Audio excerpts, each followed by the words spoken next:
बिस्मिल्लाहिर्रहमानिर्रहीम। अस्सलामु अलैकुम।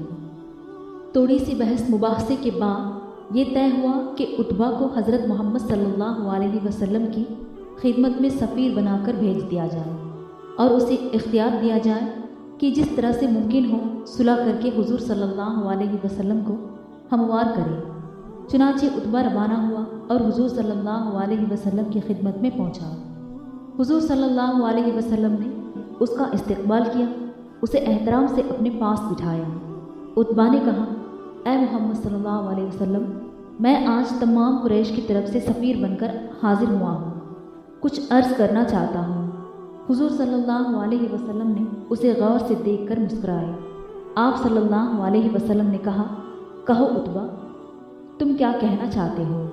उतबा ने कहा, आपने अपनी कौम में ऐसा फितना खड़ा कर दिया है जो आज तक किसी ने नहीं किया। क्या आप इसे पसंद करते हैं कि मुसलमानों पर रात और दिन सख्तियाँ की जाए? आप सल्लल्लाहु अलैहि वसल्लम ने थोड़ी सांस भरकर कहा, तुम नहीं जानते मुसलमानों पर जो सख्तियाँ की जाती है उनसे मेरा दिल कितना दुखता है। उतबा ने कहा, फिर आप ऐसी तदबीर क्यों नहीं करते जिससे वो सख्तियाँ बंद हो जाए?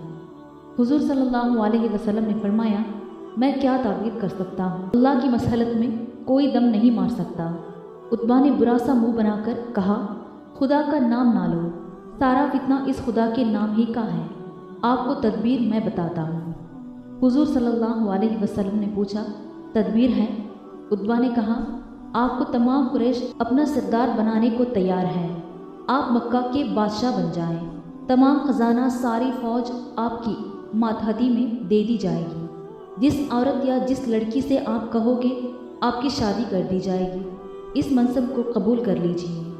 हुजूर सल्लल्लाहु अलैहि वसल्लम ने कहा, उतबा, अगर कुरैश के सरदारों ने ये समझ है कि मनसब की लालच में और हुकूमत मिलने के ख्याल से इस दीन को फैला रहा हूँ तो गलत समझा।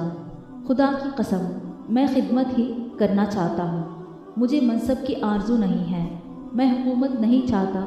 अगर कोई तमन्ना है तो सिर्फ ये है कि तुम सब मुसलमान हो जाओ, पत्थर के बुतों को पूजना छोड़ दो।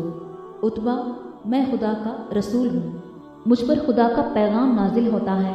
हुजूर सल्लल्लाहु अलैहि वसल्लम ने फिर आयत सुनाई जिसका तर्जुमा इस तरह है, ऐ मोहम्मद, कह दो कि मैं तुझ जैसा आदमी हूँ। मुझ पर वही नाजिल होती है कि तुम्हारा खुदा बस एक खुदा है, बस सीधे उसकी तरफ जाओ और उससे माफ़ी मांगो। इन आयतों को सुनकर उतबा का चेहरा उतर गया और वो हैरान होकर हुजूर सल्लल्लाहु अलैहि वसल्लम की तरफ देखने लगा। हुजूर सल्लल्लाहु अलैहि वसल्लम ने कहा, उतबा, और सुनो, अल्लाह फरमाता है, ऐ मोहम्मद, कह दो कि क्या तुम लोग अल्लाह का इनकार करते हो जिसने 2 दिन में ये ज़मीन पैदा की और तुम खुदा का शरीक करार देते हो? वही सारी दुनिया का पालने वाला है। उतबा के चेहरे का रंग इन आयतों को सुनकर उड़ गया। वो कांपने लगा। उसने हुजूर सल्लल्लाहु अलैहि वसल्लम के मुंह पर हाथ रखकर कहा, बस, वरना मेरा दिल उलट पलट हो जाएगा और कलेजा फट जाएगा। हुजूर सल्लल्लाहु अलैहि वसल्लम चुप हो गए। उतबा उठकर सीधा कुरैश की मजलिस में पहुंचा।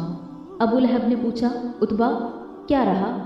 उतबा ने कहा, अगर मेरी बात मानो तो यही बेहतर है कि मोहम्मद से कुछ ना कहो। अबू जहल ने हंसकर कहा, क्या तुम पर भी उसने जादू कर दिया है?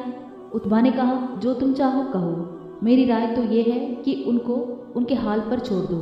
अगर वो तमाम अरब पर गालिब आ गए तो ये तुम्हारी इज्जत है, वरना अरब खुद उनको फना कर देंगे। अबू लहब ने कहा, यह नहीं हो सकता। अबू सुफियान ने जोश में भरकर कहा, हमको सिर्फ अबू तालिब का पास लिहाज है, वरना हम खुद उसका खात्मा कर देते।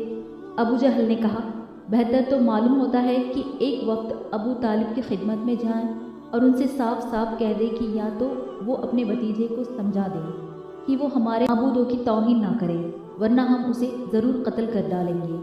सबने इस बात की तायीद की और बात हो गई। इस कार्रवाई के बाद मजलिस शुरा बर्खास्त कर दी गई। लोग अपने अपने घरों को चले गए।